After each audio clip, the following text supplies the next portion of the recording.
Welcome everybody to this Nautical Institute webinar on mentoring. I'm David Petrayko. I'm the Director of Projects for the Nautical Institute, and I'm here at home in London. But the star of the show is Captain André LeGoubin, who is joining us from his home in Florida, United States. And we're so glad to have you home, André, because I know that because of the virus issue, you were locked down at work and unable to get home for many months. So in sympathy with all the other seafarers who are struggling to get back, congratulations and welcome home. Thanks very much, David. Yeah, it's absolutely great to be back here in Florida. Most beautiful sunny morning here. And welcome to everybody. So I'm home, 149,999 seafarers to go. Great. André, let me just go through the routine. Few house notes. You can see on your screen that you have a control panel on your systems. This is for the people listening. There's a little orange arrow or a white arrow in an orange field that collapses or expands the control panel. And within that control panel, you can see on your slides, there's a place where you can ask questions. So please type in your questions at any point during the presentation or during the Q&A, and we'll try to get to as many as we can within the time limit. There are also a couple handouts that you can download for some more information about both the Nautical Institute and mentoring. So we are the Nautical Institute. Captain LeGoubin is a vice president. We are an international professional body. Our role is to help educate our mariners.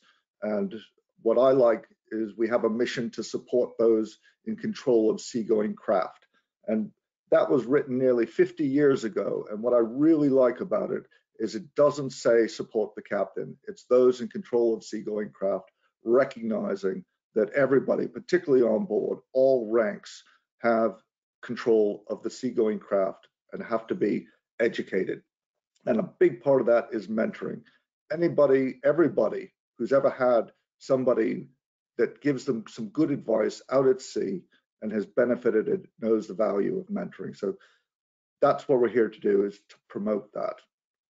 Now, André LeGoubin, you wouldn't know it by looking at him, but he was once a little boy and he ran away to sea. long time ago, okay. Yeah. Went to sea, worked himself up, became master, became a pilot, later started work as an accident investigator, and in 2002 he actually returned to sea, and he is one of the few worldwide mooring masters doing a very, very complex ship handling. And in that role, as an active mariner and as a mooring master, he does a lot of mentoring even now.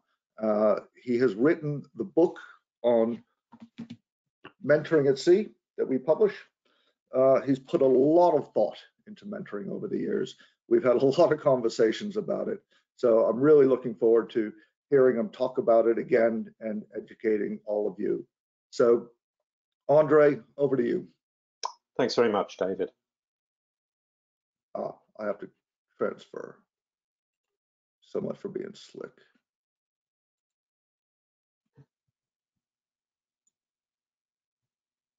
There we go. How does that look to you, David? Excellent. Everything coming through good? Yep. Okay, that worked. All right, welcome everybody, and thank you so much for joining us today, whatever time of day it is where you are watching this. Absolutely delighted that you've come in here because I want to have a chat with you about mentoring at sea. In this short presentation, I'm going to give you an introduction to mentoring. I know many of you have heard the words, used the words mentoring, mentor, experiential knowledge and reflection, but we're just going to make sure we're all on the same page with that. I'd like to have a chat with you about why I consider mentoring is so important. I'd like to look with you at the barriers to mentoring and overcoming those barriers. Ask the question, does mentoring work? Quick touch on mentoring during COVID, and then going to leave plenty of time toward the end of the presentation for any questions or comments that you may have. And thank you already for those comments that have been coming in. As David said, this is interactive. Feel free to type in any questions or comments, and that'll be monitored over in London for me.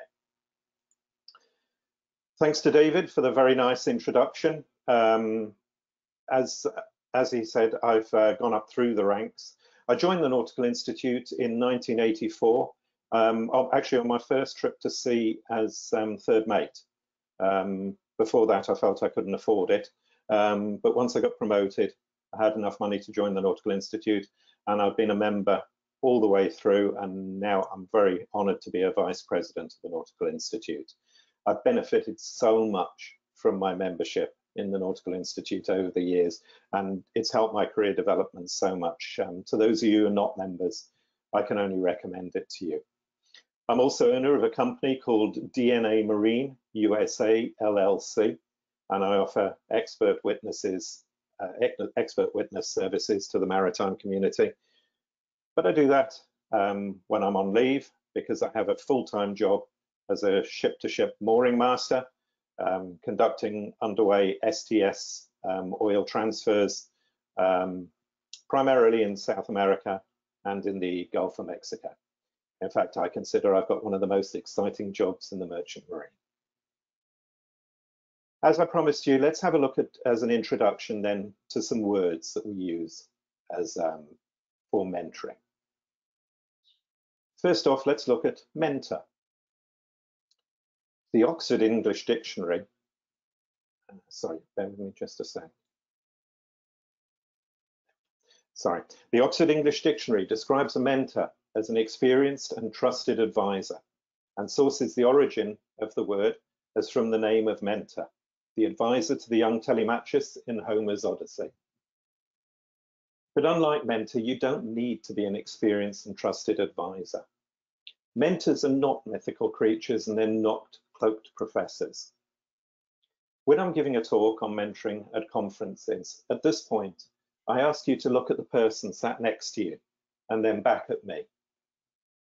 You see, mentors, they're you or me, a master, chief engineer, pilot, naval architect, CEO of a company, secretary, friend or stranger.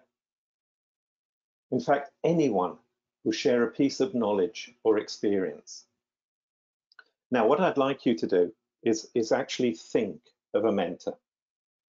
Think of somebody in your life who's passed on a piece of knowledge to you that stayed with you forever. Can you do that now? It may have been just a one-off thing. It may have been a long-term relationship. Now, that's interesting. When I do this at a conference, I love this point when I do it, because generally the whole room lights up. Everybody starts smiling, because a mentor is a great person.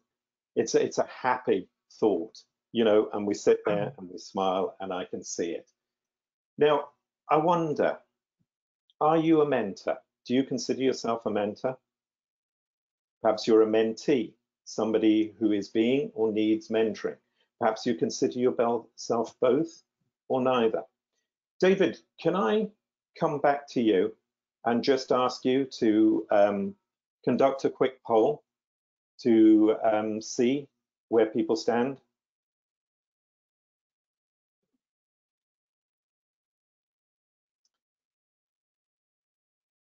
David, you're there? Yep. The poll's okay. running. Sorry. Okay, the poll's running. Thank you. While that's running, I want to just talk to you about my first ship and the mentor that was the master of it. When you come back from the poll, you'll see a picture of a vessel called the Ile-de-Cirque, although the only picture I can find of her these days, she was actually called the Island Commodore then. The master of that, he came from Southern Ireland.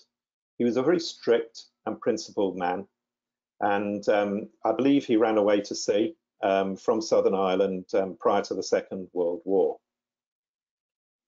The vessel, small cargo ship, ran between the islands of Guernsey and Sark in the Channel Islands.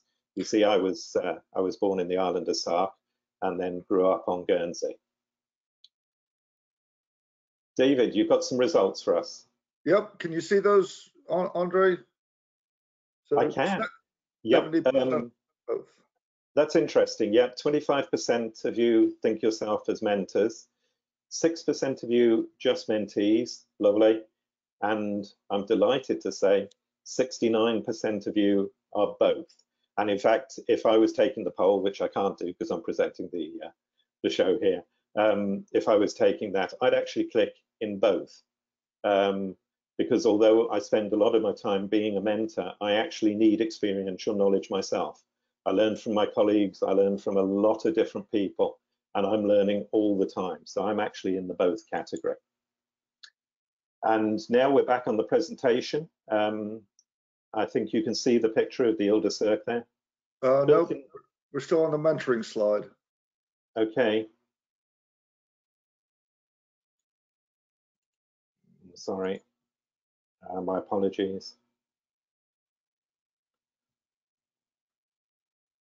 Can you see it now, David? Nope. Okay. I seem to have lost the connection there.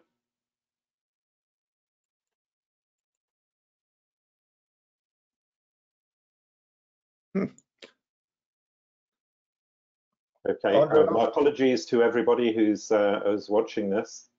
Andre, I'm just going to take control back and then hand it back to you. Okay.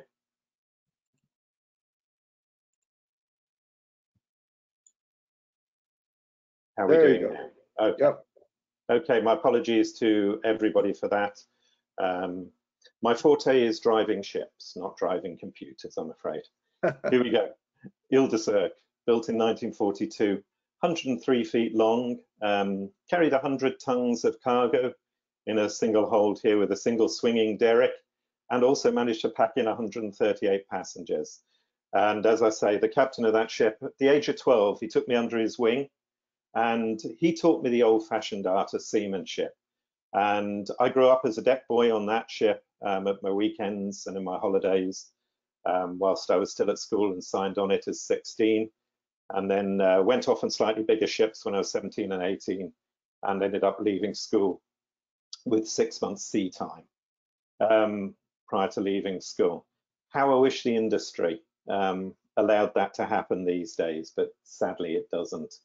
The captain of the ship, he crossed the bar very early on, just during my second trip to sea. So sorry to lose him. He was a true mentor and a friend, but his knowledge lives on in me, and I hope I've passed some of it on to other people. Let's carry on with those definitions and look at the definition of mentoring. Mentoring is a form of knowledge transfer based in part on altruism. I like this definition from the scholars Davenport and Prusak back in 1998, because for me, it sums up the unselfish transfer of knowledge through mentoring that I've received through my career to date. But for the purpose of these presentations and for my book, I define mentoring as the act of sharing knowledge without a designated reward. And that's actually, that definition has caused a lot of controversy over the years. Some people think there is a designated reward, some don't, but it doesn't matter as far as I'm concerned. It's the act of sharing knowledge that's important. And then we look at experiential knowledge. Knowledge gained from professional, on-the-job experiences and reflected upon. And I've underlined the expression "and reflected upon" because that's so terribly important. We're talking about the knowledge we've gained from the on-the-job experiences, either our own experiences or other people's experiences that they've shared, but it has to be reflected upon. And finally, reflection. A thoughtful, in the sense of deliberative consideration of the experiences, which leads you to decide what the experience means to you. And that definition comes from the Institute of Work-Based Learning, Middlesex University, where I did my, my master's degree by distance learning back in, started in 2006. We at the Nautical Institute are working to introduce reintroduce or support mentoring on board today's modern merchant vessels. Through mentoring, we believe some marine accidents can be prevented. I've been studying marine accidents for years. You see, from a long time ago, I harbored the idea that the underlying cause of marine accidents and incidents on board today's vessels was due to a lack of knowledge. This is the sort of knowledge that was traditionally passed from senior to junior officers on board through mentoring. I decided to research this, and as I say, in 2006, in partnership with the Nautical Institute, commenced a master's research degree into the subject. During my research, I looked at why the experiential knowledge was not being passed on by mentoring, and ultimately showed that this was a contributory factor to the occurrence of marine accidents. We at the Nautical Institute are continuing that project, and today's webinar is just part of it. So why aren't we doing it? Why aren't we being mentors, and why aren't we passing on experiential knowledge in the way that we used to by mentoring? What do you think is the greatest barrier to mentoring? David, can we try and, dare I, conduct another poll? Okay. Okay, what is the greatest barrier to mentoring? While that's on, and I'm not going to touch anything this time, like I did last time, I want to just read you an extract from my book and talk about another mentoring while you're doing this. You see, I was a midterm deck cadet on board a product tanker transiting the Gibraltar Strait eastbound. It was the evening, the 8 to 12 watch, and the third officer on watch was on his first trip. The master was on the bridge, and due to the large amount of traffic around, took the con. The master was talking about teaching in college and how he'd never make a good teacher as the three of us grouped around the radar. We didn't have ARPA yet, so we were hand plotting with China graph pencil on the screen. I wonder how many of you remember that. The master asked me to pay close attention for crossing traffic, both visually and on the radar, and let him know if anything was coming. A little later, he asked why I hadn't reported the ferry that just left the African side. Simple, I hadn't seen it. There were too many background lights to pick it out visually, even when I knew it was there, and there was nothing showing on the radar, or so I thought. Then the old man showed me the piece of cliff that had detached itself from the coast and was heading in our direction. You know, I've never forgotten that moment, and it's the only one I can remember about him. It was a one-off experience, but I received that valuable, invaluable piece of experiential knowledge from a man who could never teach. How important it was to become some 13 years later when I became master of a cross-channel ferry on the Dover Strait. So the greatest, oh, that's very interesting. Yeah, 35% time, 6% language, 38% culture, 10% experience, and 10% other. Yep, thank you very much for that. I'm going to touch on those barriers now. David, can you see my screen? I'm just on the reflection. I may have to. Perfect. And we're going to go now to barriers to mentoring. And if you can just confirm you've got that. Yep, there are barriers Lovely. to mentoring. Okay, that's fine. Thanks very much for that, but just bear in mind the distance between London and Florida. Okay. So let's have a look at what I consider to be the barriers to mentoring. And these are based on my research for my degree, on my experiential knowledge I gained in all the time I was a marine consultant. And then from 2012, when I returned back to sea, from the research I do, the ethnographic research, every time I'm on board a vessel. And as you said, I think that was the top answer there, demand on the master's senior officer's time. I don't think any of us can disagree how busy everybody is on board ships these days. I see the master tied to a computer sometimes 10, 12 hours a day. And on top of that, his primary function of navigating the vessel. It really is difficult. Same with all the senior officers and the chief engineer. Lead multinational or multicultural crews. I'm very, very fortunate. The ships I work on, we have 6 or 7 nationalities on board. It's one of the pleasures of going to sea for me, being on a multinational crew. I really enjoy it, working with all the different nationalities and helping bring everyone together as a team. Poor training, lack of basic knowledge.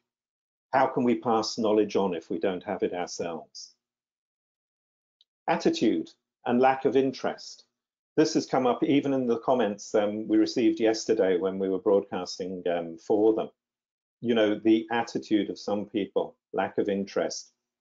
And this is more for the mentee, perhaps, than the mentor, although somebody who's not interested in mentoring is not going to do it. But it's more the mentee. We look at that. Employing anyone who has a ticket. They have a certificate. It doesn't mean they have the necessary knowledge or experiential knowledge to perform at the right level. Inexperience. If we're not experienced in something, how can we pass it on? No formal system of training for senior officers. We have good training for cadets, the cadet record books. We see, you know, the training schemes for cadets. And we also have it for masters, the Nautical Institute Command Scheme. Aims to train senior officers, senior chief officers, or recently promoted masters. The Nautical Institute Command Scheme, I recommend that. But it's the officers in between, your third mates, your second mates, your fourth engineers, third engineers, those moving up into the senior ranks. And rapid promotion. As one of my former consultant colleagues once described it to me, people are not in their rank long enough to experience it. You know, and I think sometimes that's very true. And the top answer, what is the top answer? I believe the top answer is language. I believe language barriers are the greatest hurdle that we have to overcome to reintroduce and introduce and reintroduce mentoring on board today's merchant ships. This is something that should be addressed at the highest levels. We're all meant to communicate in a common language, usually English. This is a required standard and it's mandated on board vessels. However, in my experience, this is not always the case. And little's done to ensure that seafarers can communicate with each other. This is probably the only critical industry that allows this. Can you imagine an aeroplane where the captain couldn't talk to the first officer as they spoke a different language? It's inconceivable.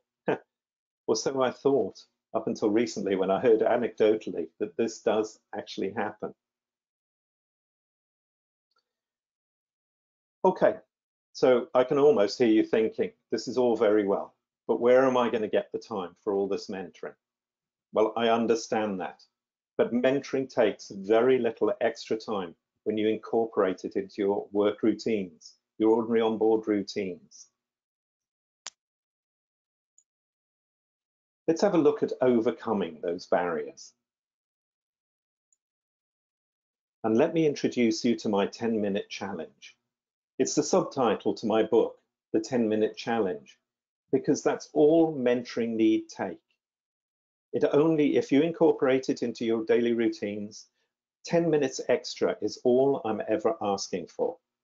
You know, and I challenge everybody because I don't believe anyone is that important or that busy that they can't give up 10 minutes, the time it takes to drink a cup of tea or a cup of coffee. Let's look again at those barriers to mentoring here. The demands on masters and senior officers' time. Well, as I say, you know, 10 minutes is all it's going to take. You know, consider a vessel coming into an anchorage. The master has to be on the bridge. He doesn't have to have the con, but he has to be on the bridge. Now, there's no reason why the chief officer can't be up there with him, actually bringing the ship into the anchorage under his guidance, with his mentorship. Ah, I can hear you saying, yes, there is. The chief officer needs to be on the forecastle head because that's written into our ISM or SMS systems. Yep. And I do understand that. I know it's been written into those systems. And, you know, I'm sorry, but I think that's very, very wrong.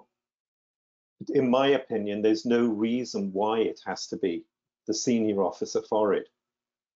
It could be the second mate or third mate forward, as long as they're suitably trained. And then that releases the chief officer to be on the bridge with the master. And 10 minutes extra, Captain, that's all it'll take. And that's probably in the debrief after the mate's done the job and you've guided him in. Multinational and multicultural crews. As I said, I'm very fortunate to work on multinational crews. And, you know, quite honestly, I don't, and I haven't really seen culture as a barrier to mentoring. I think that comes back far more into language than it does culture. You see, we all work together on ships. In fact, we set the world's example of how a multinational contingent of people can work together for a common venture on board ships. Poor training, lack of basic knowledge. Well, honestly, this is what mentoring is all about. Passing on that basic knowledge and building that foundation of knowledge which you can grow on. Attitude, lack of interest. I hear a lot, you know, about young officers today and cadets today, and I just disagree most of the time with everybody on this. The cadets I get to sail with generally are a joy to be with on board. They're good fun. They're really well educated, highly intelligent men and women who are coming up. Their only problem is they're not getting the basic knowledge. Their sea time is so short these days that they're not getting the experiential knowledge that they need, and that's where we come in. But if I am asked, you know, particularly from a junior officer, why they're not getting the mentoring that they deserve, I ask them to look at what they do. Are they just doing the minimum amount to keep everybody off their back? Do they come up and do their watch, but limit it to that? Or do they come up when something's interesting is going on to see whether it's inside or outside of their watch? It doesn't matter. They need to be up there when interesting things are happening on board. Obviously, within the work rest hours, we have to keep within that. But there are plenty of opportunities to gain extra knowledge. And then that horrible expression, do they use that expression? That's not my job. That one really drives me up the wall, I have to say. I don't like it at all. Employing anyone who has a ticket. Well, nothing I can do about that. That's the state of the industry. It goes in cycles, and we do get that. Inexperience, that's what mentoring is all about. Formal system of training for senior officers. Well, we've talked about training systems, and this is the informal training system for more junior officers and for senior officers.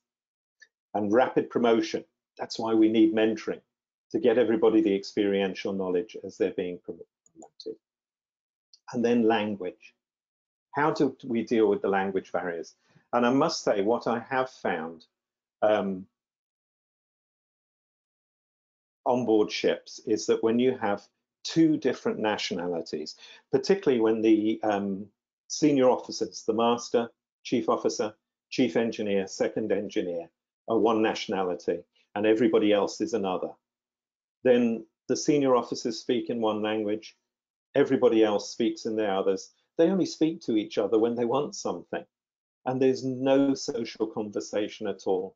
There's a huge barrier brought up by this language, and I ask you to look at that. If you do have ships with just two different nationalities on board, look very closely at those ships and whether language is a problem. I've often found just changing out one of the senior officers makes a huge difference, because then everybody has to speak in a common language to communicate with them. But language, the other thing with language barriers is to practice at every opportunity. I know that sometimes you have to use your own language to pass an instruction, But after that, just say it again in English. Same with pilots coming into port. We see this a lot, the language barrier, where the master is a different nationality to the pilot. And the pilot is talking to the tugs, talking to VTS, talking to other ships in their own local language. Now, we're not going to stop that. But please, pilots, just take a moment to explain to the captain what you've just said. It's only respectful to keep him in the loop, and you'll get so much more out of it. Now, just a caution here to those of you who may be thinking of formally incorporating mentoring into your procedures, into your safety management systems, or even worse, you're thinking about auditing mentoring. Please don't. Mentoring is a system of knowledge transfer that needs to be encouraged, and I hope you do just that at every opportunity. Facilitate it, acknowledge it when you see it's taking place, but please do not mandate it in any way. In my experience, insistence that this should take place will lead to failure very, very rapidly. What are the benefits of mentoring? Well, first and foremost, it's free. And I know how important that is in today's industry. The maximum amount of time required is 10 minutes. No legislation, no formal procedures or paperwork. It enhances the team concept, whether on board or ashore. And when I talk about on board, I talk equally about the deck department, the engine room department. I know I'm a deck officer. That's my forte. That's where I come from. But mentoring is so very important, just as important in the engine room as it is, and all other departments on board the ship, and also ashore. You know, mentoring is so important, and encouraging mentoring from ashore to the ships. And did I mention it's free and non-regulatory? Well, it's not completely free, because there's that book we keep talking about, and I'm afraid you're going to have to pay for that. But if you're a Nautical Institute member, you get a huge discount. Does mentoring work? A recent experience on board this tanker in South America left me in absolutely no doubt that it does. Do you remember when I said that I found that language was the greatest barrier to mentoring on board ships? Well, I was on this ship with a Greek master, all Greek deck officers, and a Filipino deck cadet. The master is a member of the Nautical Institute. He's read my book, and he's introduced mentoring on board. He asked me to speak to the staff after dinner one evening about mentoring, and I gave a short presentation. During a Q&A session, I asked the deck cadet about how he was getting on with language barriers on the tanker, and he replied, "Oh, that's no problem, sir. They all speak English when I'm on the bridge." Well, I had to stop because I had this great big lump in my throat and I couldn't speak for a couple of minutes. The hairs on the back of my neck stood up, as they're doing now when I think about it. "Oh no, sir, that's no problem. They all speak English when I'm on the bridge." For me, that one comment made all the work, all the hours I've put into mentoring worthwhile. That, if ever, was a reward. It wasn't designated, but it is a reward. It was a truly, wonderful moment when I heard that. The difference we've made, the captain and perhaps myself, the Nautical Institute, to that young man's life. Now, I want to just briefly mention the situation we find ourselves in with the COVID. About a year or so back, we became very concerned at the Nautical Institute, and I was particularly working with one of my colleagues down in Australia about this. We were concerned about the rising number of suicides on board vessels.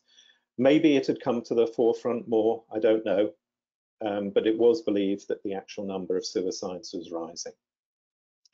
Now we've got a situation on board ships, where people are stranded on board the ship, stranded at home, but I'm thinking particularly at those on board ships.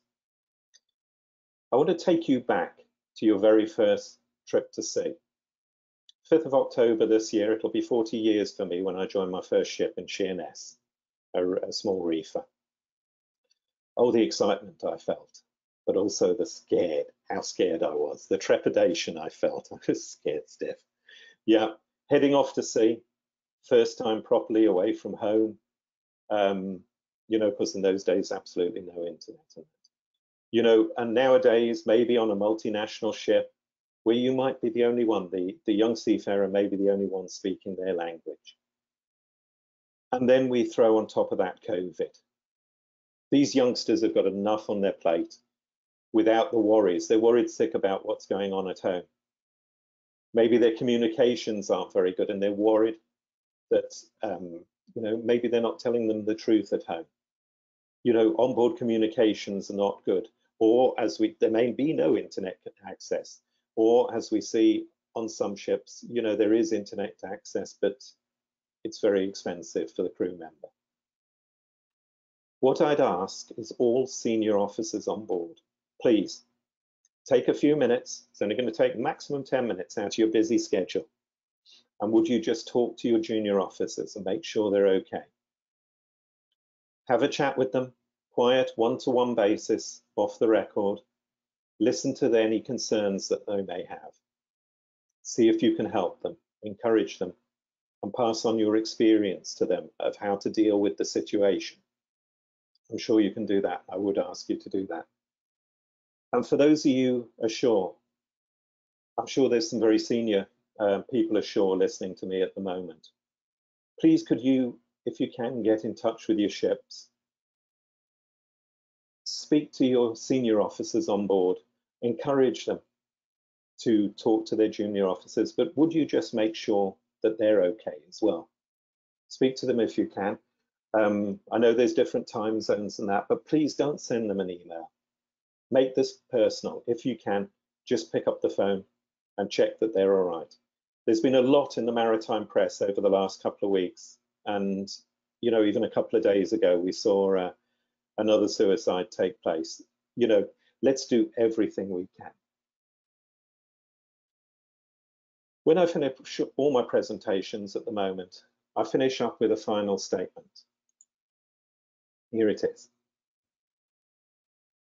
This is our time to make a difference. And I've underlined and capitalized our time.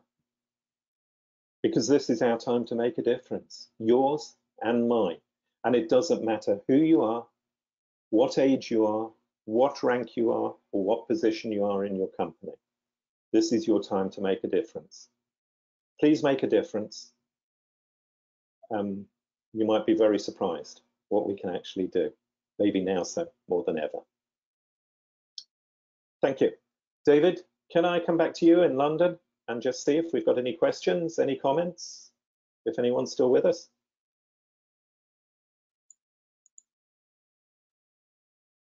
Thank you, Andre. That was fantastic. Okay, while you've been speaking so passionately and wonderfully, the questions have been rolling in. So we'll start with the easiest one first. And Andre, you can block your ears because you probably don't want to hear this, but how many people are involved in this webinar? And it's about 300. So that makes Andre nervous. He can drive a VLCC, but talking to 300 people makes him nervous. So anyways, that's the easy question. But another one that pops up here. I want to be a mentor, but find it extremely stressful, especially with ship handling. What advice do you have to overcome this? And I can imagine that trying to teach somebody to drive a ship could be quite stressful.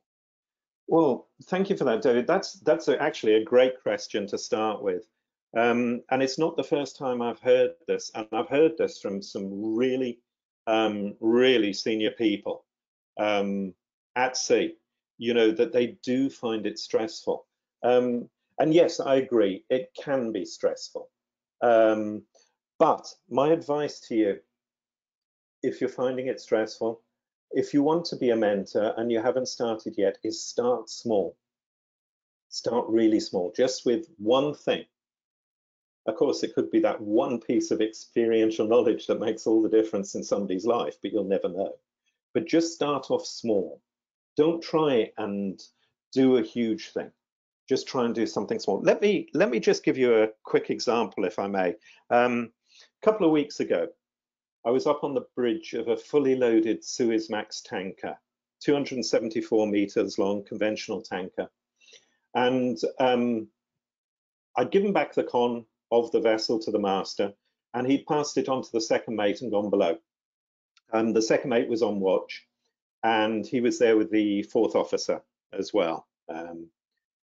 So I asked them to move the tanker a few miles north and to stop approximately 2 miles from another loaded tanker. It was actually my next job. And I went below, they moved up, and then I came back up on the bridge, as one does, just as we're approaching the other tanker, and they're pulling her back. They'd slowed the vessel down fine, and then they needed to turn. But there was a little bit of traffic to port, and they needed to turn about 90 degrees to port to make a lee for me. So they decided to go round to starboard, a 270-degree turn, which is absolutely fine. There was plenty of time to do this. So the second mate put the engine dead slow ahead, and then he put the wheel starboard 10, starboard 20, hard to starboard. And the vessel being loaded started picking up way, and it started swinging to starboard very, very slowly. And we picked up to about 6 degrees rate of turn to starboard. So I let this go. I didn't say anything for a little while. And then I just casually went, I didn't take the con or anything. And I said, she's not coming round very fast, is she? And he said, no, sir, she's not. I said, why don't you put it up to slow ahead? Now you're harder starboard. He said, because I don't want to give her headway. I said, go on, give it a try.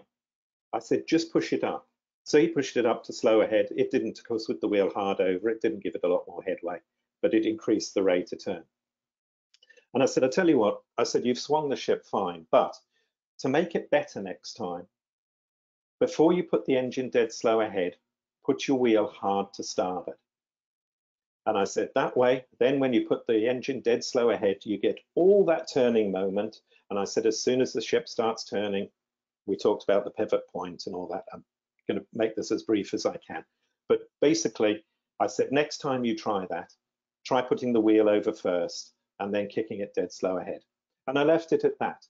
But that was just an opportunity that I managed to pass on, a piece of experiential knowledge that I have turning fully loaded Suezmax tankers and making them turn faster without much headway. So that wasn't stressful at all, but I was being a mentor. A one-off occasion, walked away. Now, if you don't do any more, that's fine. You've passed on a piece of knowledge. I'm sure you will, because it's an enjoyable thing. The officers were grateful. They were listening, and they're going to do better next time. David, back to you. Does that answer the question? I think that was a brilliant example, Andre. And we have had quite a few questions come in about how do I start? And I think you've answered that well. You start small, you start with a 10-minute challenge, and most importantly, you reflect on how that went and how you could improve it in the future. The other thing I would say, sorry, David, can I just drop in one more then? The other thing to start with, start small, but also if you're finding it stressful, start with what you're really good at. Don't try doing something that you're not very good at or you feel a little bit unconfident. Do something that you're really confident in and pass that knowledge on first. Okay, thanks, Andre. We're also getting quite a few questions that deal with the difference in generation. Now, I'm going to read this to you verbatim. It's not my phrase, and I suspect I know how you're going to react to it. But the question is, how best to conduct mentoring with Generation Y and Generation Z? The latter is seen to have a totally different, not me, hands off, who cares, approach to work, which is very different from our experience in doing things. You're quite right, how I'm going to. I'm sorry, but that's just not my experience. You know, Generation Z, as we call them, but it doesn't matter. The younger seafarer, you know, for me, 99 times out of 100, they're just a joy to be with. They want to learn. And I think the problem is they're not getting the opportunity to learn. I go on many and varied ships as a pilot or as a mooring master. Different standards, different cultures, different people, different nationalities, and I see different things. But generally, I find the younger seafarers, if you include them, if you integrate them into the team, you know, they're a vital part of that team, and if you rely on them. And I think to the attendee who sent that in, can I ask you just to try passing on a little bit of knowledge? Perhaps if it's a third mate, and again, I'm talking about navigation and bridge because that's what I know best. Let them do something. Rather than take the con from them early on, let them control the ship just a little bit. Perhaps maybe bring the ship down from full sea speed to full ahead when you're picking up a pilot, and then actually have them slow the vessel down and make a leave for the pilot. You're going to be on the bridge anyway, but instead of taking the con, let them keep the con and just mentor them. Pass on your knowledge. It's not an exam, so don't, you know, it's not a test. You're passing on knowledge. You're showing them how to do it. I think you'll build a relationship that'll break down all those barriers that you're seeing at the moment. You know, the youngsters coming on today are different, but weren't we different? You know, I can remember back, 1980, I don't know what, and I'm sailing on one of the world's biggest, one of the world's biggest ro-ro container ships in the North Atlantic. We've got state-of-the-art equipment. And I can remember the master bellowing at me, "Andre, will you get your head out of that radar and look out of the window?" I said I wasn't going to be like him. Oh boy, am I. But, you know, we are different. Every generation is going to be different, but we have to embrace that. And it's the same, exactly the same in the engine room. We have to embrace the newer generation, engage them, make them part of the team. And mentoring is such a great way to do it. Thanks, Andre. That's very good. Just again, trying to group some of these questions. There's quite a few questions about whether mentoring should be required or not. And this one by Terry kind of sums it up. He says, mentoring programs shouldn't be mandatory, but should there not be expectation of everyone to build relationships and grow capabilities? So should mentoring be required? Should it be in an SMS? Yes, I think it's required. Should it be in the SMS? Absolutely not. You know, as I said to you, you know, facilitate it, acknowledge it, encourage it, but please, please, please don't mandate it. It is a requirement on board, but I believe it's a traditional requirement. You know, I believe there's a traditional requirement to pass knowledge on. You know, as we've come through the ranks, got up to master or to chief engineer or to CEO of a company, there's an awful lot of people have helped us on the way. We haven't done this alone. You know, and now I believe we have a responsibility to put that back, to put back into the industry that we love, you know, something. Perhaps best summed up by a master I once sailed with, and he said to me, "We are what we leave behind." We were actually talking about children at the time. It's about 3 o'clock in the morning. But he said, "We are what we leave behind." And I believe by being a mentor, you leave an awful lot behind. Thanks, Andre.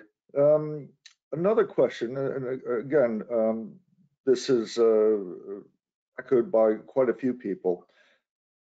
What could be the key motivating factor for seniors on board to mentor their subordinates?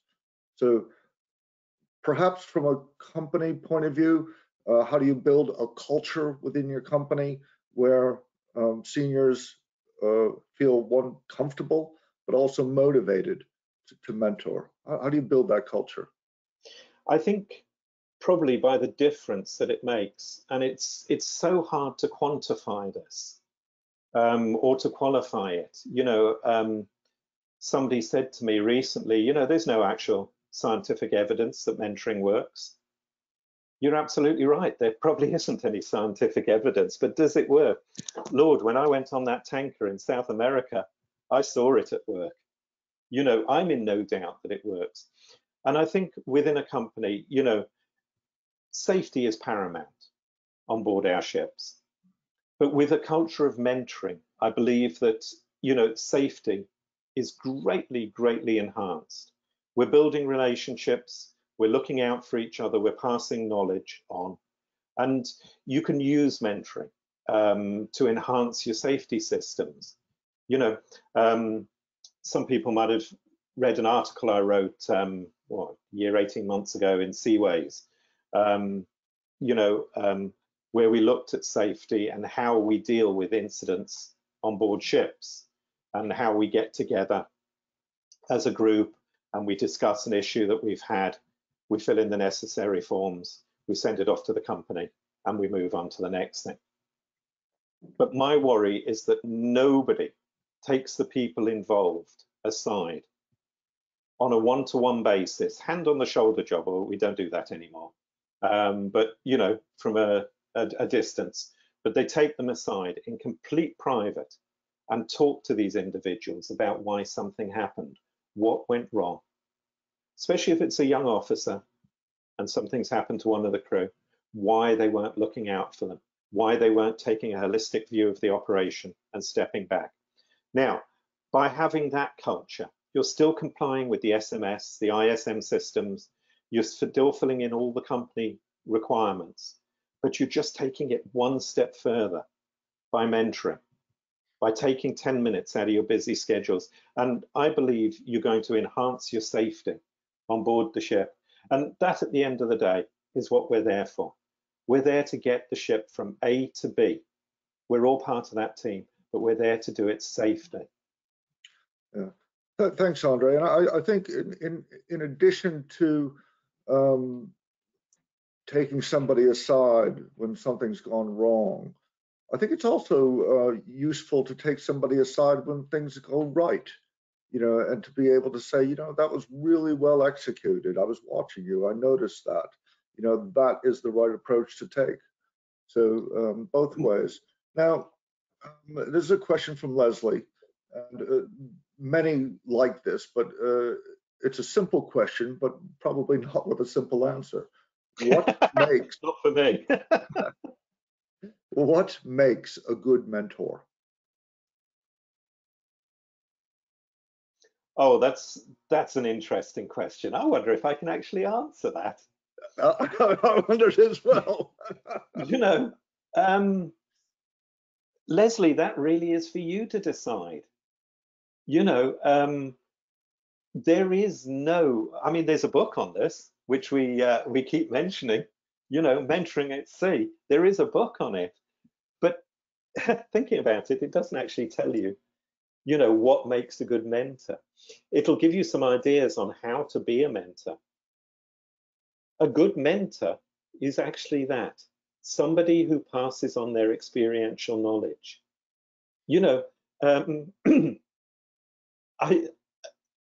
There's no such thing as a bad mentor, because somebody who's not good at it, no, that's not right.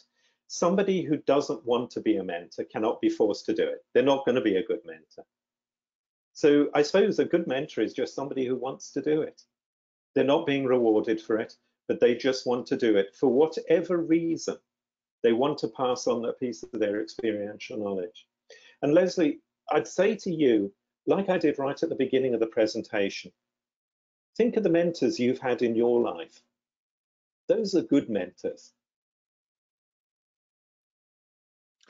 That's a good answer, Andre. Thank you very much.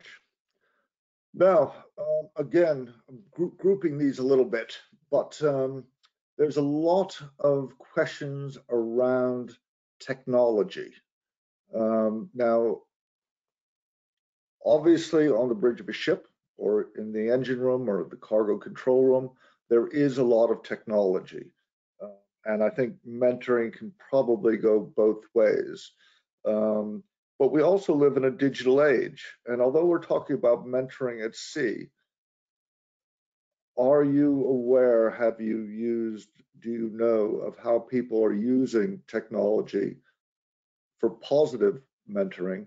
And is there anything about technology that could become a barrier to mentoring? So, yeah. Sorry, go ahead, David. No, why don't we just break it down? What Mm. are positive aspects of technology when it comes to mentoring? I think probably one of the most positive things in my experience is the social communication that we have now.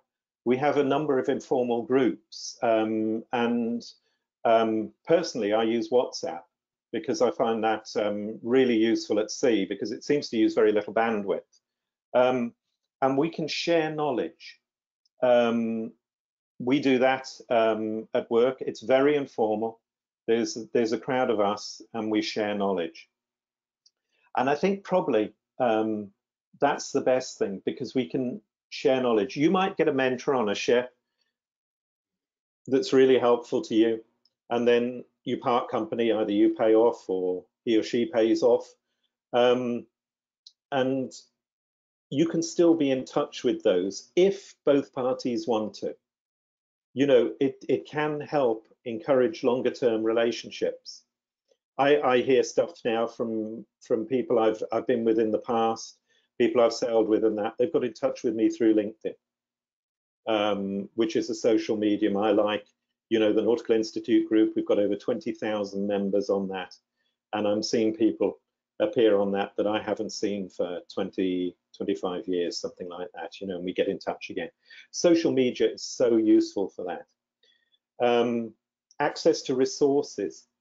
If you need to find something out about some, you know, a place you're going to, problems you've had, that sort of thing, you can, you know, access things again. But it's all down to informality. Again, you know, we can, you know, technology can be used almost to mandate it, you know, make it compulsory. You know, how many inquiries have you made this month? You know, that sort of thing. No, let's not do that. Again, it's informal, but it helps communication in mentoring. Okay, thank you. I do have my eye on the time, but there are so many questions here, so let's just take a few more. David asked, not me, mentoring should be part of an officer's evaluation process so that if his or her mentoring skills are poor, that should be rectified before being promoted, especially at the chief officer and second engineer rank. What do you think about that? What if they're a really good officer? You know, they're a really great officer. The only thing, they don't like mentoring. They don't like being a mentor. That's the only thing they're doing wrong. How can you not promote that person? You know, I mean, how can you assess somebody? I don't agree with it. No, I don't think it should come into any sort of formal audit, assessment, anything like that. Because that person may have passed on one piece of experiential knowledge in their life to another person. And that piece of experiential knowledge saved a life or saved multiple lives. You can't assess that because you don't know. They might have been a mentor. You never know. I learn from people all the time. They're not trying to be a mentor, and I'm not trying to be a mentee, but we're just naturally passing knowledge. And some people pass on knowledge a lot better than others. And that's something that must be encouraged and acknowledged, and on a one-to-one basis. Take them aside. Don't do it in front of people. Take them aside and just say, I see you're mentoring, you're passing that on. So many people have said to me, you're a great mentor. Thank you. Equally, with the, say, a chief officer being promoted, which was in the example you gave, you know, somebody just take them aside and say, hey, you're coming up to command. You're going to be a great captain. You've got all the qualifications. You've got the knowledge. How about passing a bit of it on?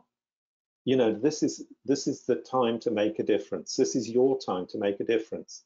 Would you just consider passing a little bit of your knowledge on, being a mentor? Thanks, Andre. I think I'm going to give the last word to one of our younger members. This is Joran. He says, "Hello, Captain Andre. I'm a depth cadet from the Philippines. As a future officer, I'm naturally nervous for my next contract.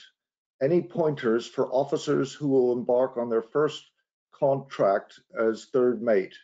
On your first time as an officer, what were you and your preparations? Thank you," from Yarn. I didn't need to prepare. I knew everything. Later in life, I realized I didn't. No. Hello, Joran. And thank you for joining us here today. First off, I'd say to you, be yourself. You are you, so be yourself. Don't try and be anyone else. You know, just be you. You're going to be third mate. You've got your qualifications. You've proved that you can do it. Theoretically, now go out and do it, but be very, very careful. Okay, I'm not saying just be cautious. You know, you are just starting out in your career, and actually the MCA summed this up. You know, you're fully qualified now, but this is where you're going to really start learning. And don't be afraid to call the master. Don't be afraid to call people for help if you're unsure. You know, you'll hear captains say to you, I'd rather be called 99 times unnecessarily than once late. You know, just if you're not sure, chat with the captain. Just give him a shout, get him out there. Don't be afraid to do that. But otherwise, just be yourself and enjoy your first trip as third mate. You're never going to get another one. And this one is going to stand out in your life. It really is. Have fun. Oh, what great advice, Andre. And I think also, as you go through your career, it's very important to let others know that you're open to learning. And, you know, if you have a plan, if you focus on something, you know, I really want to learn more about this cargo or this type of ship or ship handling. We even, when it comes to ship handling, we even at the Nautical Institute, we have a ship handler's logbook, so that's empty, other than some forms, and it'll allow you to track which maneuvers you've done, which maneuvers you haven't yet done, through reflection, what you've learned from each maneuver, and you're far more likely to be mentored in ship handling. Yeah, absolutely. You know, if you show that you have a plan, that this is the maneuvers I want to learn, this is how I want to reflect. I think when it does come to mentoring, if you have somebody who might or might not be a mentor, if you show how open you are to learning, that will also help. So again, there are so many questions, and thank you so much to everybody. Like I said, we have about 300 people involved. This is being recorded. Hopefully within a few hours, it'll be on our YouTube channel. And just go to YouTube and type in the Nautical Institute and you'll find it, along with a number of other webinars we've done on other subjects. You will receive an email thanking you for your attendance, and there will be a link to a CPD certificate, a continuous professional development certificate that has your name on it. So please grab that if you like. I think I've covered everything. There are handouts. There is an extract from Andre's book in the downloads. You can click that, and some other links of resources, especially free resources that are available from the Nautical Institute. So I'm going to end this, and then you will be presented with a little quiz, just to give us some information on how we're doing and how we can improve. So if you can do that for us, that would be grateful. Andre, I can't see immediately how to shut your feed off, so maybe you can drop out. Yep. Before I end the meeting. All right, David, I'll do that now. Thank you to everybody who's attended. To those of you who are mentors, thank you very much. And I hope, I've really enjoyed the conversation with you. Thank you for joining the conversation. And please remember, this is our time to make a difference. Bye. Thanks, Andre, and thanks for mentoring us all today. You're welcome. Bye-bye. All right.